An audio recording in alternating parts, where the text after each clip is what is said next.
Bismillah ar-Rahman ar-Rahim. This is the Katani. And this is an activist for Syria, Abdusamad Dagul. He is from a German mother, I think, and a Turkish father. And he knows 4 languages, I think. He knows German, Turkish languages, Arabic language, and the English language. And he is an activist for the revolution in Syria since 2011.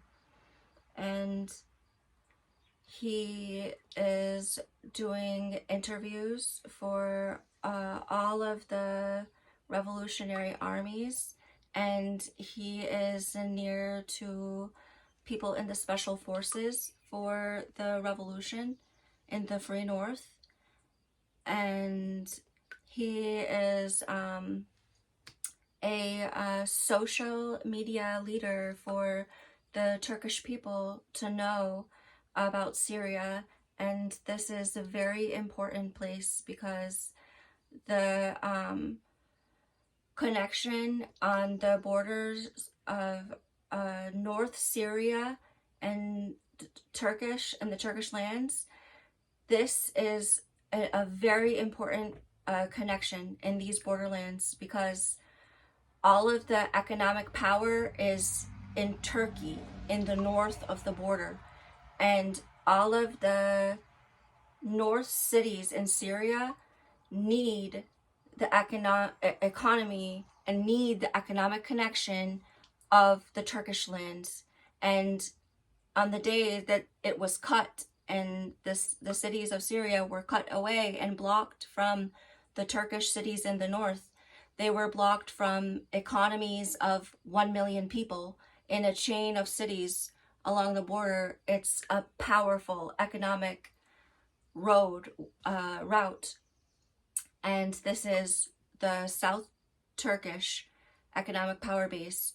And the North Syria needs this, depends on this. This is where half of the country of Syria is now. They are pushed up into this North Syrian area towards the South Turkish, some of their biggest cities, and the Iron Belt of Turkey, which is in the north of Gaziantep, north and east.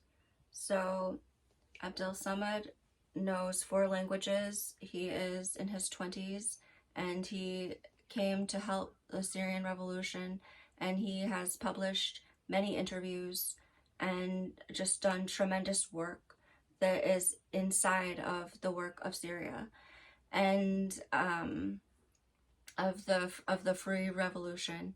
And there is a turn in his story now. This last week, his story is now a story of Romeo and Juliet, because Romeo has a wife, and I think he has a child or children with this wife.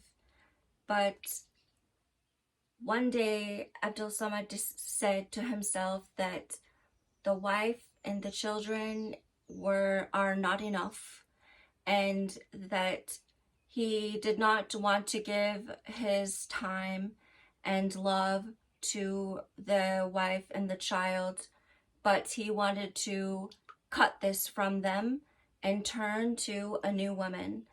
And this woman did not finish her marriage with another man. And this is now changed the story of the great Abdusamad Dagul and this young man, and changed his story into a tragedy that he decided that what he had, it was not enough, and he decided to take a marriage with someone that did not finish their marriage with another man. And this man was put in the jails of Jalani, and he was released. and this man did not want to drop charges or get forgiveness, and we don't know if he wants his wife or if he loves her, or um, if if she is married with him, she needs to go back with him. But this is the tragedy. The tragedy is that there is someone who is a better Muslim than anyone, and he has fallen into the love trap, into a love trap of anything, of all of his wrongs. His wrong is love, is changing his love. So we pray that Abdul's, for the safety and for the forgiveness and for the best life for him, and we ask for his protection and to restore him to a place that's right for him. Allahu Akbar.